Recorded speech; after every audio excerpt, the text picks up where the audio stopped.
이런 말이 있습니다. 조금 생소한 이야기인데요. 얼굴 되먹임 가설이라는 말이 있습니다. 얼굴 되먹임, 얼굴을 뭐 때린다는 것이 아니고 다시 피드백 받는 거죠.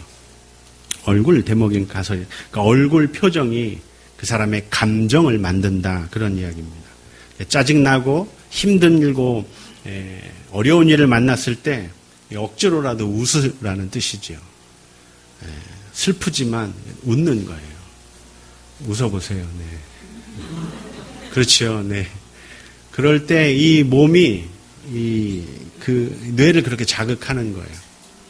그래서 사람이 기분이 좋아지고 이 자율신경계가 좋아지고 회복이 되고 이 소화도 잘 되고 특별히 다이어트에 좋다고 제가 생각하는 바입니다. 스트레스가 줄어든다는 것이죠. 마음 먹게 달렸다는 거예요. 이 한마디로 얘기하면 뇌를 속이는 거죠. 뇌를 속이는, 얼굴 심각한 표정을 짓고 짜증을 내고 화를 내면 뇌가 그렇게 스트레스를 받는 거예요. 근데 아무리 힘들어도 좀 웃으면서 좋은 말로 표현해주고 이 감정을 다스리면 이 뇌가 깜빡 속는 거죠.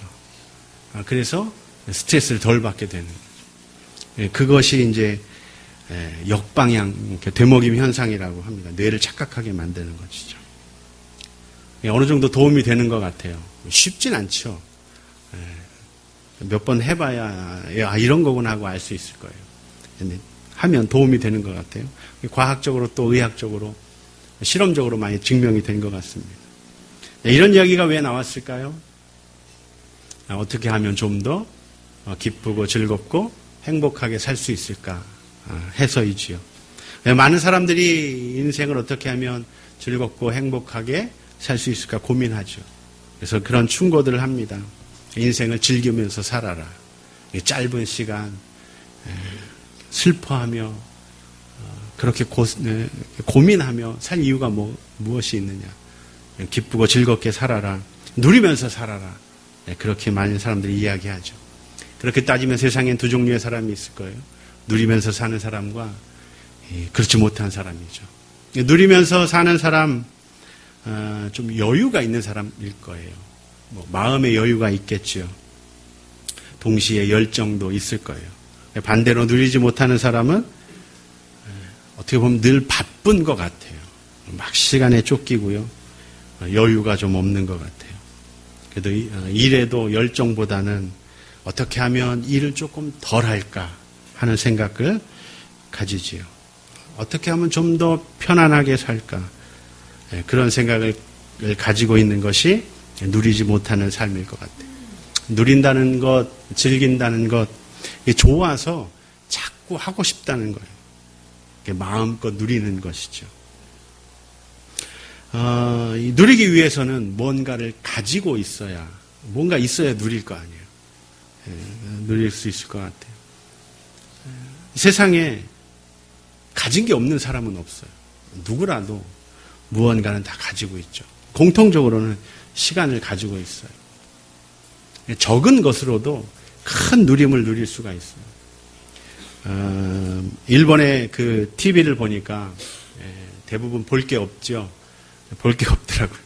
주로 이제 뭐 개그맨, 연예인 이런 사람들이 나와서 맛집 찾아다니는 거, 수사반장 뭐 이런 거, 사극 딱 세 종류인 것 같아요. 그래서 맛집 찾아다니는 거 보니까 오사카에도 맛집 많이 있는 것 같아요. 열심히 좋은 데 많이 찾아다녀서 먹어요. 근데 먹으면서 굉장히 이 감정 표현이 특이해요. 하나 먹고 무슨 천국의 맛을 본 것처럼 오이씨를 연발을 하는 거예요. 그래서 저는 처음에 와서 오이씨가 들어가 있는지 저게 뭐가 들어가 있는데 이렇게 막 생각을 했어요. 하여튼 실제로 돈으로 따지면 한 500엔, 비싸야 한 1000엔, 그 정도 하시는 것 같아요. 그런 거 먹으면서 500엔짜리 하나 먹으면서 즐기는 거죠. 규동 하나 먹으면서 즐기는 거예요. 근데 맛은 저도 가봤어요. 한 미각 하거든요. 가봤어요. 별거 없더라고요. 이게 왜 오이시야? 저 집이 훨씬 맛있네. 근데 그런 집일수록 그런 게 있더라고요. 제가 그 골목골목에 있는 식당들을 좀 많이 다녀봤어요. 유명한 데 말고 테이블이 없어요. 그리고 이 카운터에 이렇게 앉게 되어 있잖아요. 카운터에 앉았어요. 거기서 알게 된 게 많은 집을 가서 보니까 깨달은 게 뭐냐면 왜 이게 맛있다고 이렇게 연발을 하는지 스스로 깨달은 거예요. 그 만드는 모습을 보는 거더라고요. 이 테이블에, 이 카운터에 앉아서 이 주인이 칼질을 하고 그 음식을 다듬고 뭐 별거 아닌 건 뭐 이렇게 팥조각이 올리면서 굉장히 정성을 쏟아서 이렇게 하더라고요. 저 같으면 그냥 던져놓을 텐데. 그렇게 만드는 걸 보여주니까 이게 이 정성을 느끼는 거구나. 왜 그런 거기에 앉아서 먹나 생각을 했더니 그거였던 거예요. 정성껏 만들어서 내가 당신을 위해서 이걸 정성껏 만들어서 대접합니다. 그 한 그릇을 그렇게 주는 거죠. 손님이 그걸 보고 이 음식 맛 플러스 그 정성인 거예요. 먹으면서 뭐 매청 오이시 막 이러면서 먹는데 저기 또 뭐가 들어갔길래 뭐 저런 소리 하나. 가보면 별거 없는데 하여튼 뭐 그렇게 단돈 500엔에 1000엔에 그 20분 30분 음식을 만드는 시간까지 그걸 즐기는 거예요. 기다리는 거죠. 기대감을 갖는 거예요. 단돈 500엔에 인생을 즐길 수 있다는 거죠. 그 시간을 누리는 거죠. 만약에 똑같이 음식을 먹으면서 저 집이 더 맛있는데 이러면 한 사람은 인생을 누리는 것이고 그 불평한 한 사람은 손해본 것이죠. 아까워요. 그 돈 내고 정말 더 좋은 데 가서 먹을 수 있는데 우리는 다 무언가를 가지고 있다는 거예요. 그게 특징이죠. 그래서 내가 무엇을 가지고 있는지 알 때, 가진 것을 알 때 누릴 수 있습니다. 그리고 누릴 때 행복한 것이지요. 가진 것을 알 때 누릴 수 있고 누릴 때 행복이 있는 것입니다. 아무것도 가진 사람, 없는 것이 없는 사람은 없어요. 제 친구 중에 한 명은 취미가 있어요. 산악 자전거예요. 처음에는 그렇게 시작하잖아요. 출퇴근할 때 자전거 타면서 출퇴근을 했어요. 자전거 타다가 점점 이 옷이 점점 그 사이클 선수처럼 바뀌더라고요. 그러더니 모자도 생기고 점점 좋은 자전거로 바뀌더라고요. 결국에는 산악 자전거를 타기 시작했어요. 그 휴일이면 뭐 전국을 돌아다니면서 산에 가서 자전거를 타요. 뭐 여기저기 상처나고 뭐 그래도 와서 자랑을 해요. 페이스북에 올려가지고 자랑을. 그러니 너무 빠진 것 같아요. 블랙 야크라는 소속 단체까지 들어가가지고 해외 원정까지 가서 자전거를 타. 아마 자전거 타다가 죽을 것 같아요. 너무 좋아서. 자기가 죽었는지도 모를 거예요. 아마 자전거 타다가. 자기는 너무 행복한 거예요.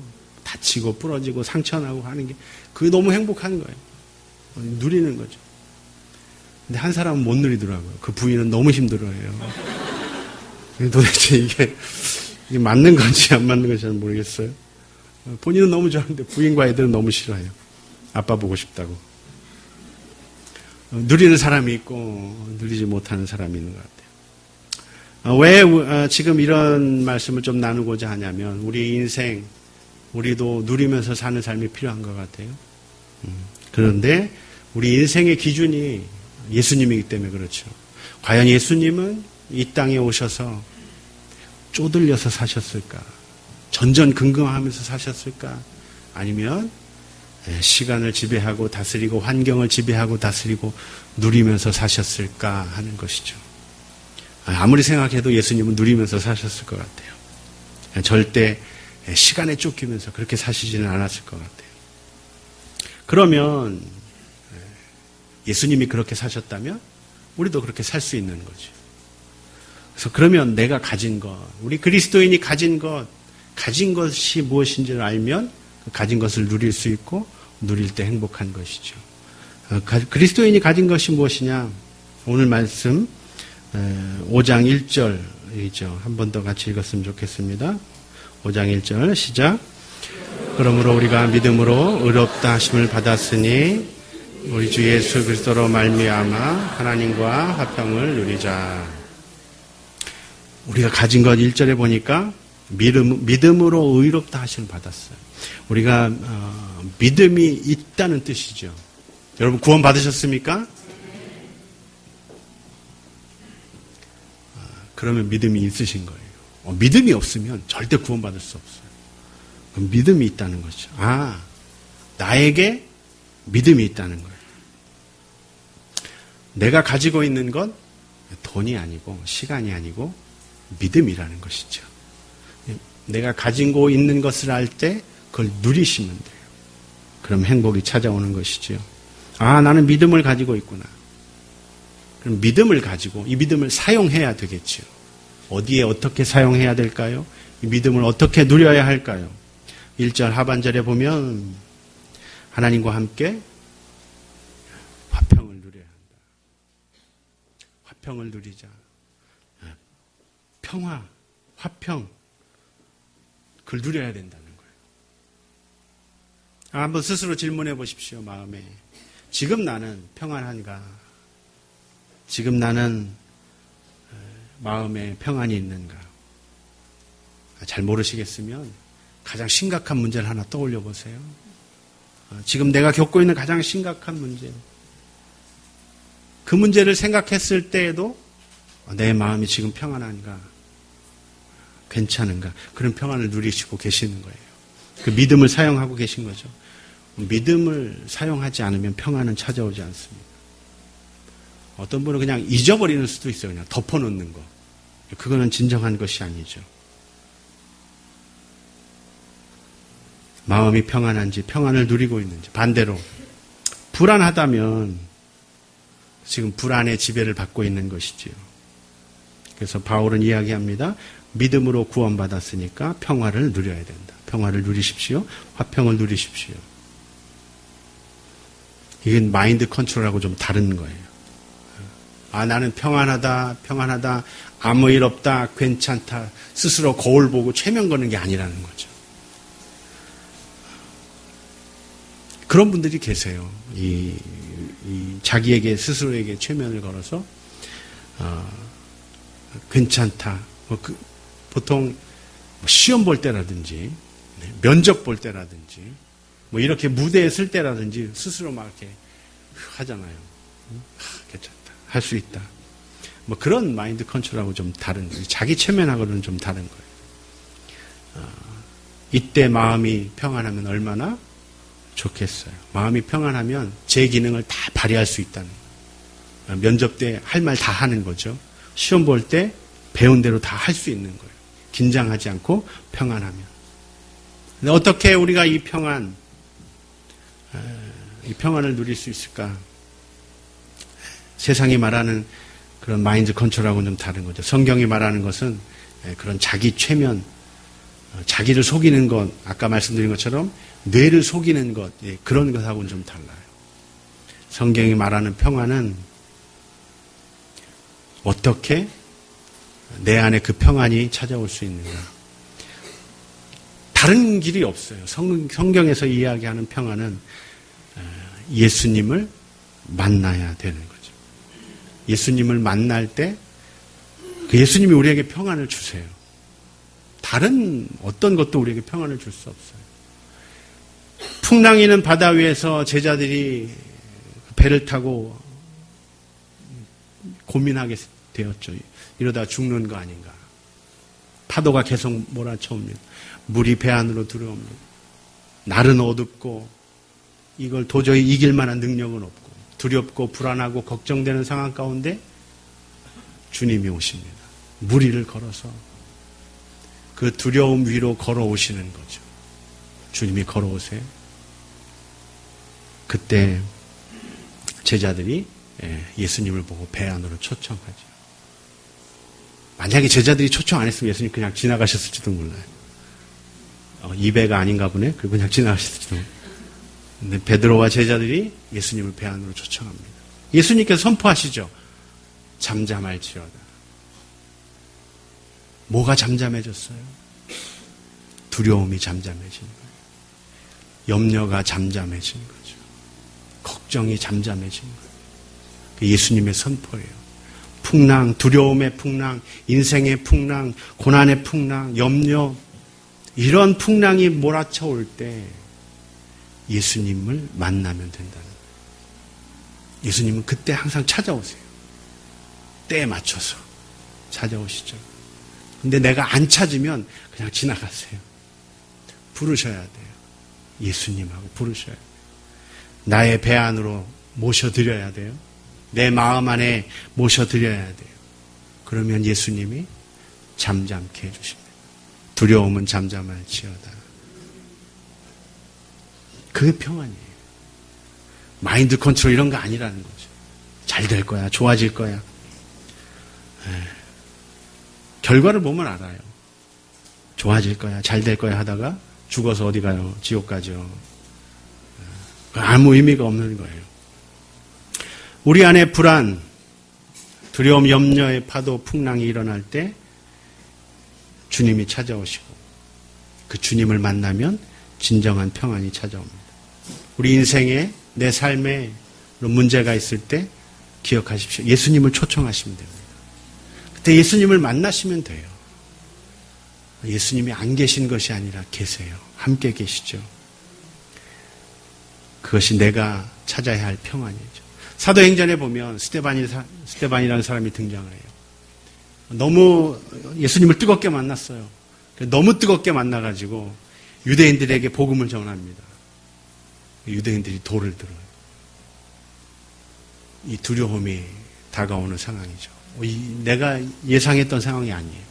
복음을 전하면 다 베드로처럼 막 회개하고 3,000명씩 돌아올 줄 알았는데 스데반이 복음을 전했더니 다 돌을 드는 거예요. 전혀 예기치 않은 상황이었어요. 이제 나 돌에 말해 죽는가 보다. 두려운 상황이 파도처럼 밀려오죠. 그때 주님을 보게 되는 거예요. 그때 주님을 만나게 돼요. 내 안에 계신 주님이 안에만 계신 줄 알았는데 밖에도 계셨어요. 나를 만나주고 계시죠. 얼굴이 천사처럼 변합니다. 빛이 나죠. 그런 상황에서 얼굴이 천사처럼 변하고 빛이 나는 사람은 뭔가 좀 이상한 사람이죠. 둘 중에 하나예요. 미쳤거나 예수님을 만났거나. 누가 돌 던지는데 던져주세요. 없지요. 스데반은 예수님을 만났어요. 본 거예요. 그 두려움의 상황에 마음의 평안을 유지합니다. 천국을 경험하죠. 이 세상 그 어떤 것과도 비교할 수 없는 평안, 마치 어린아이가 엄마 품에 안겨 있는 듯한 평안, 그 평안을 주시는 것이죠. 상황은 죽음 가운데 있지만 하나님 예수님이 그 평안을 주십니다. 죽음을 이기는 평안이죠. 죽음 앞에서도 평안한 거예요. 흔들리지 않는 것이죠. 이거 어떻게 이 평안을 누릴 수 있어요? 그것이 바로 믿음이라는 거예요. 믿음이 있으면 거기다 쓰는 거예요.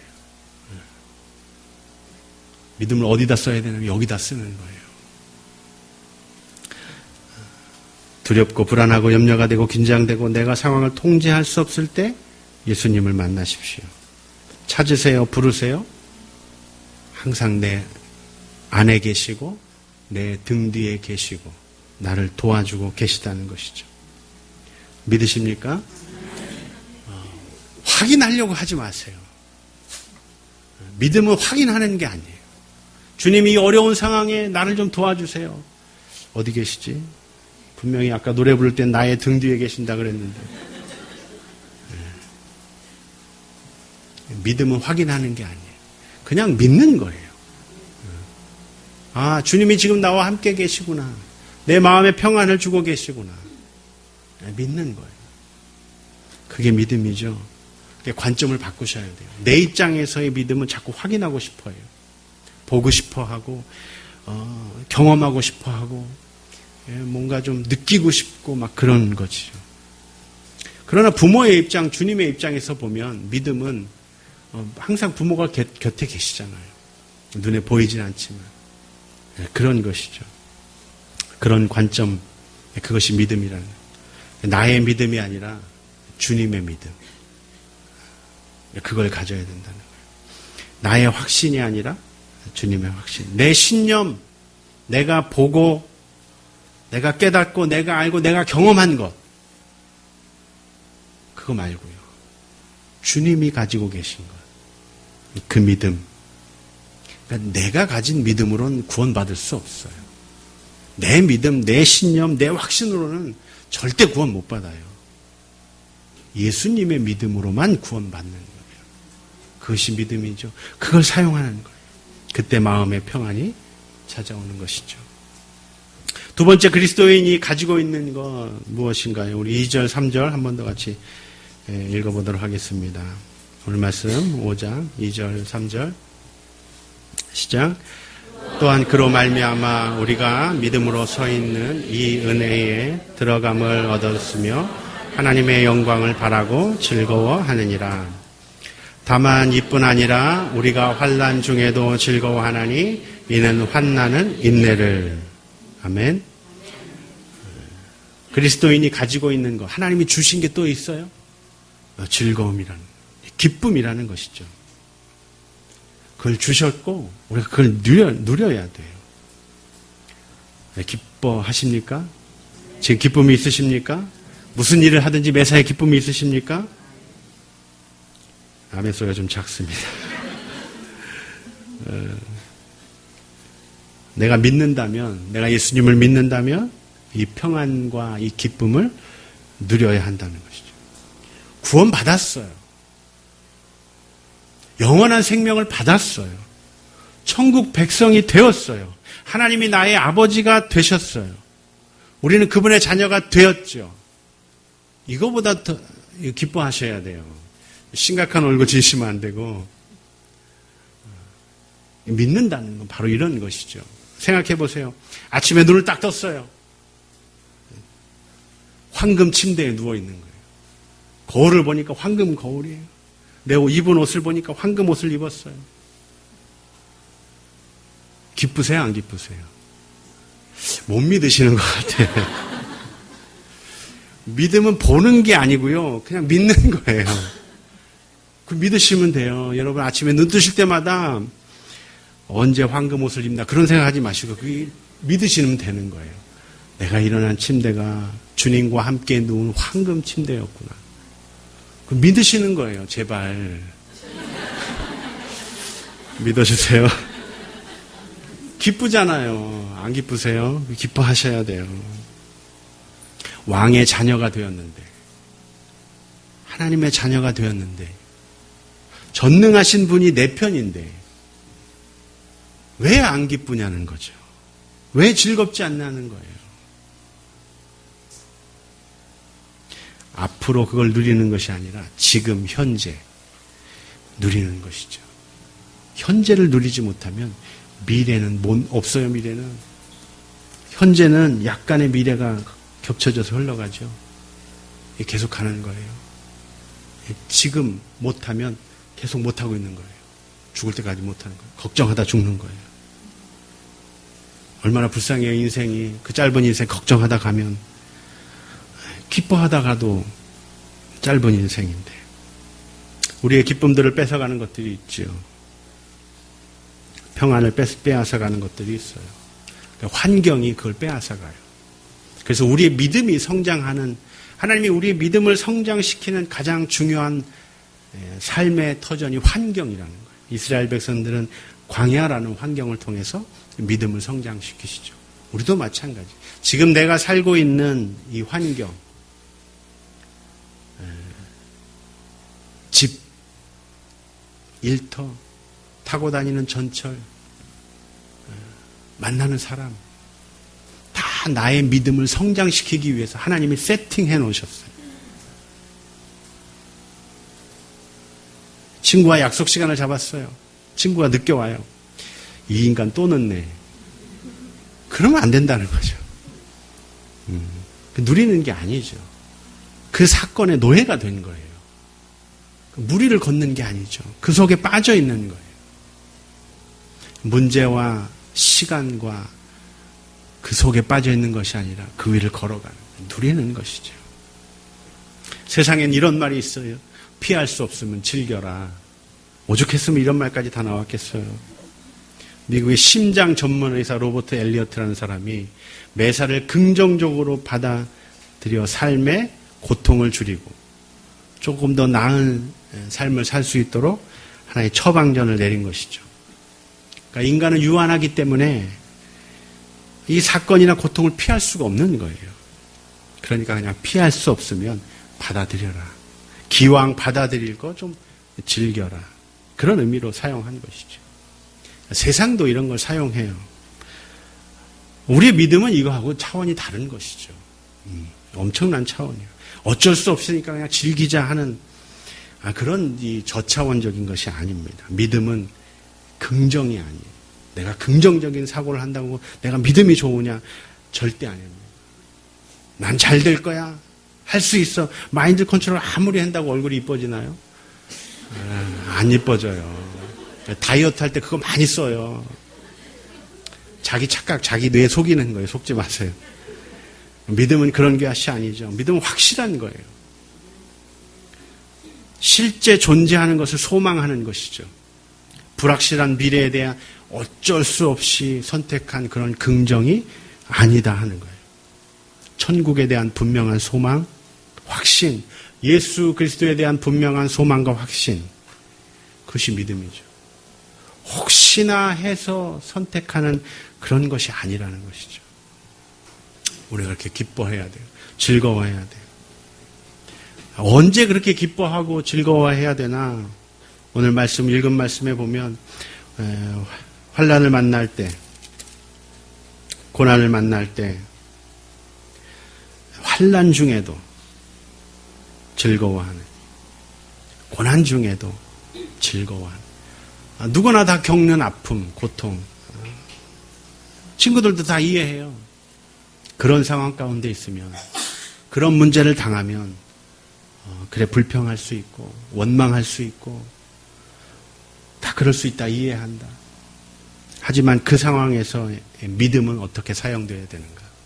내가 믿음이 있다면 그런 상황 가운데서 어떻게 써야 되는가 하는 것이죠. 그때 즐거워하는 거예요. 기뻐하는 거예요. 근데 너무 이렇게 좀 맛이 간 사람처럼 하면 안 되겠죠. 무슨 도인처럼 세상을 다 초월한 그런 수염 길게 난 그런 할아버지처럼 껄껄껄 웃으면서 괜찮다, 그런 것이 아닙니다. 그 고난 가운데 파고 들어가는 거예요. 고난을 그대로 견뎌내는 것이죠. 인내하는 거예요. 그게 믿음이에요. 믿음이 없으면 피하려고 해요. 돌아서 가려고 해요. 예수님도 그러잖아요. 이 십자가를 내게서 옮겨주십시오. 그러나 내 뜻대로 마시고 아버지의 뜻. 아버지의 뜻은 십자가를 피하거나 돌아가고 넘어가는 것이 아니라 뚫고 가는 거예요. 그리스도인이 가지고 있는 믿음은 피하거나 돌아가는 것이 아니라 고난을 뚫고 가는 거예요. 그런 환경 가운데 뚫고 갈 때 믿음이 자라는 것이죠.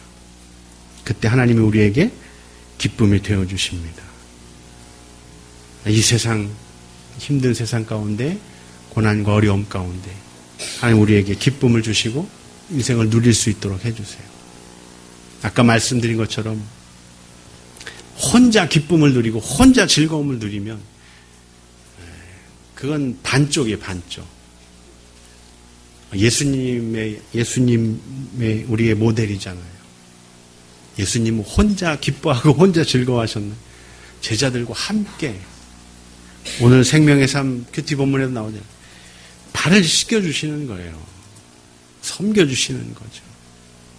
나는 믿음이 있으니까 나는 누리며 살 거야. 넌 참 안 됐다. 이런 것이 아니라는 거죠.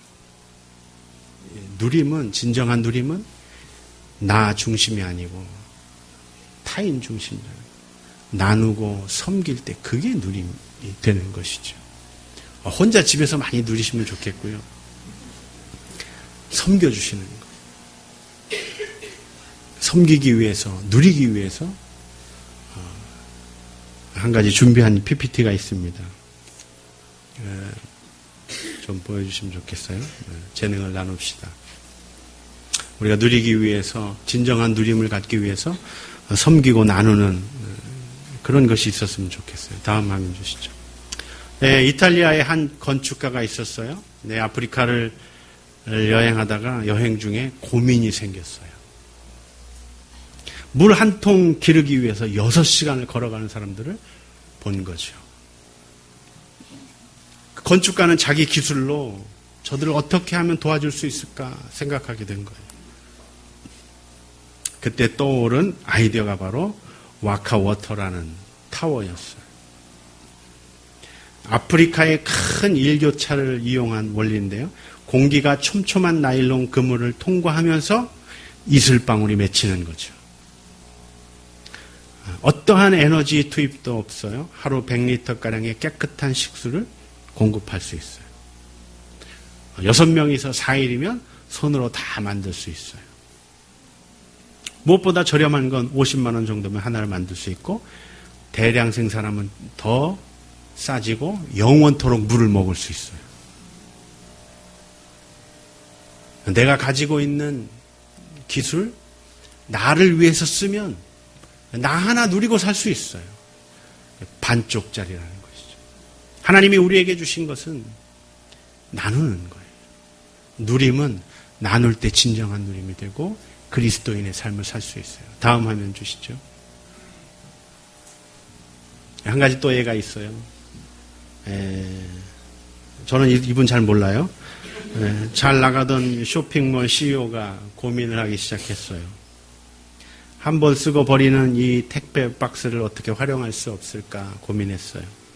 근데 마침 지나가다가 길에서 신발을 구걸하는 거린을 만났어요. 혼자 생각했죠. 내가 저 많은 사람들을 어떻게 다 도와줄 수 있을까. 그때 택배 박스를 보고 아이디어를 떠올렸죠. 소비자가 기부하게 하는 거예요. CEO는 박스에다가 이런 문구를 집어넣었어요.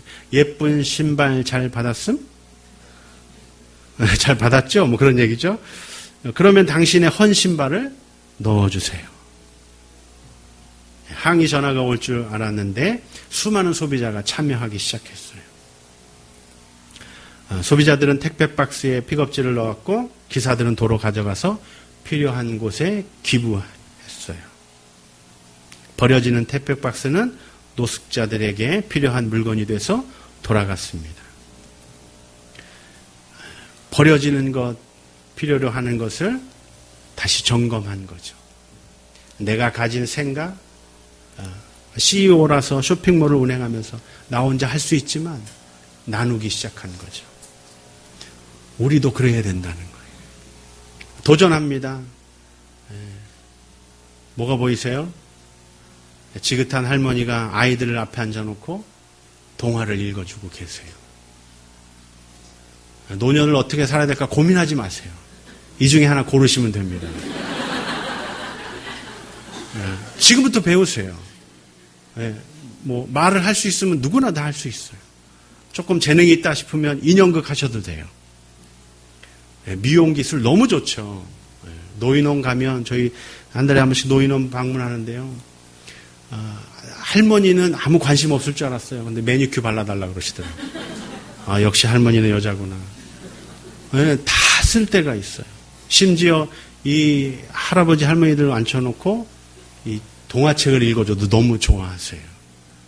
옛날에 못 들었나 봐요. 다음은